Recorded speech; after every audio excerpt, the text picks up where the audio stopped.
Hey, it's Dorleen, and today I'm working on a stamped card. So I found this little birdie stamp in my collection of nature stamps. I have never used this. In fact, it was gifted to me, but I saw it and thought, man, that's super cute. I am going to color it in with some alcohol markers. First, I was going through and I was thinking I'm going to make this a really bright bluebird. But then as I was thinking, I thought I was going to use this more of a sympathy card. So that's why I decided to do the more toned down bluish gray. So I start with the light and then I continue with like the medium. This is the tri blend markers, which I really like because there's no guesswork on the different tones of the blue. So anyhow, medium, and then I go through with the dark. And with the dark, I basically just follow the stamp, like where there's those extra black marks, which is where the shadow should be. So I'll add some depth with that. And then I go back with the really light one. But what I've been doing, especially when there's a big area like in the middle of this bird's chest, I try to keep a little bit of that not covered with that second go around, because then it kind of gives a little bit of a lighted spot. Again, I just totally guess when it comes to coloring. I just know that a little bit of shading goes a long way. I'm using another tri-blend marker, and this one's actually a flesh tone one, but I use the darkest one for the wood, and then I'm just going through with a really bright green and just kind of adding some shade. But isn't that so pretty? I really love the way this turned out. Super easy. I did use a little bit of an orange for the beak.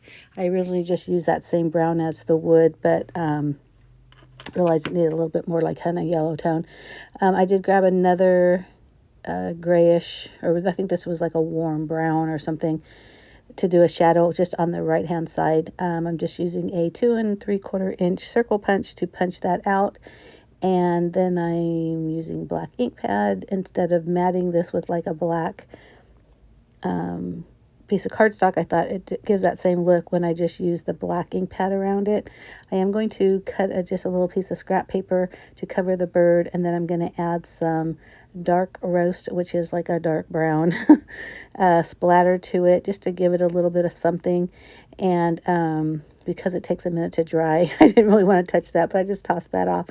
So that's what it looks like right now. So now I'm going to prepare the card. I just used this oatmeal color card base. Again, I'm making a sympathy card, so I wanted it just kind of toned down as far as coloring.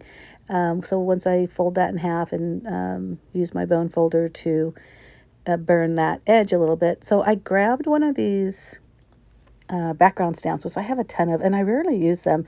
But so originally I was going to put it on the actual card base, but then the pattern paper that I'm using, that really pretty orange down to teal color, I decided to put that on there. I use a very light neutral brownish ink for that. And then I did the same thing. I thought that would look so cute. Just a little bit here and there on that bird. Look at that. Oh, I just love it. It's just tiny details like that really makes a big difference when you're making your card. So when I cut down this 6x6 piece of paper, now this came from a pad that I pretty much used, and so I had just a few pieces left. So I don't know the pad or the manufacturer or anything, but isn't that really so pretty? It kind of does all the work for you with that one color kind of tone or blending into another.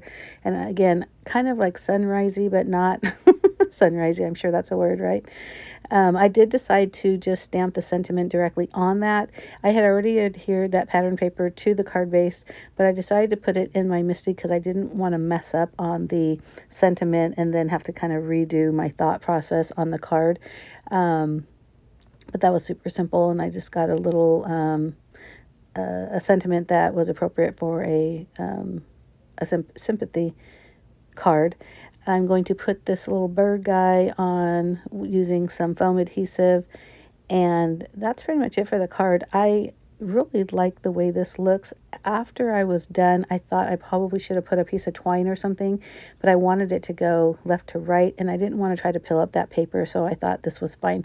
I do pull out my, because this is my fingers or my hands. Those are like my favorite tools for everything, but I really wanted that to be centered, so I have the centering ruler that I bought like forever ago, and so I used that to put it in the center of that card horizontally, and then as far as vertically, I just kind of guessed on the placement. But anyhow, I was just pointing out here, look at all those small details really make this really pop.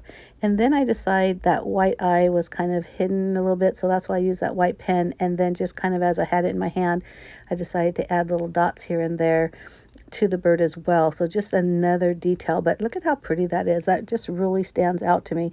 And when I'm going through this again, I decided to put a little bit of splatter on that bottom, but I didn't want it to affect the bird. But I hope you like this, and if you do, give me a thumbs up. Don't forget to hit that subscribe button down below, and I do at least 2 videos a week, and I hope that you decide to join me for the next one. Bye.